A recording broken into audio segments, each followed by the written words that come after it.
Having 6 world champions on the grid changes absolutely nothing for me. I will go about my job the same that I always do. Always the best drivers in Formula 1 at the front of the grid anyway. And yeah, whether you have a few arriving, a few coming back, as we have done in the last few years, it hasn't really changed my my approach. So yeah, it's always great to race against the best guys, and yeah, if you have all of them behind you, then even better.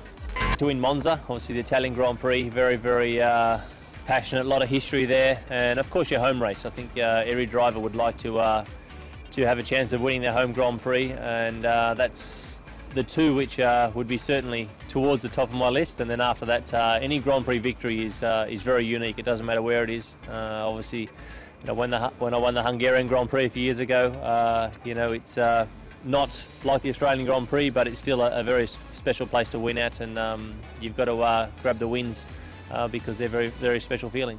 The best pit crew in the world. We're fast as anything, and it's just nice to show them when a team all works together at a crucial stage of a Grand Prix, and see how quick we are. And then the driver does his bit by arriving and leaving, and it's always a good team effort. Racing cars as well is something that a lot of people never experience.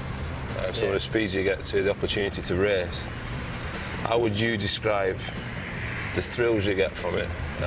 Or how would you pass it on to someone? How would you tell them what it's like? It's certainly very different to driving on the motorway. There's no question about it. The speeds, as you say, are very high. So we need to be very precise with our judgment, how far we're looking forward, because the speeds are so high. You know, travelling over 220 mile an hour, you need to be planning a long way ahead for the different things that might happen. But our experience that we gain through the junior categories make us so much sharper to make those decisions and get used to that sort of speed. So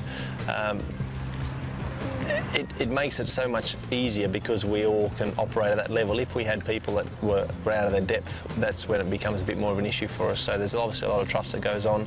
The cars are the fastest in the world around a given circuit, so we are supposed to be the best at the job, and we are tested every weekend around all different types of circuits.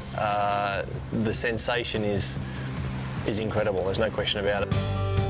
For a stunt helicopter pilot, actually, I'd like it was pretty awesome to be pretty on top of things in a helicopter as a stunt pilot. So something pretty bizarre and as extreme as that would be pretty handy to be good at. I mean, snow skiing, golf, and all the things which you'd all love to be good at, but I can do all of them. Not very well, but I can do all of them. So I've experienced them. But doing something that you really can't do would be a good buzz.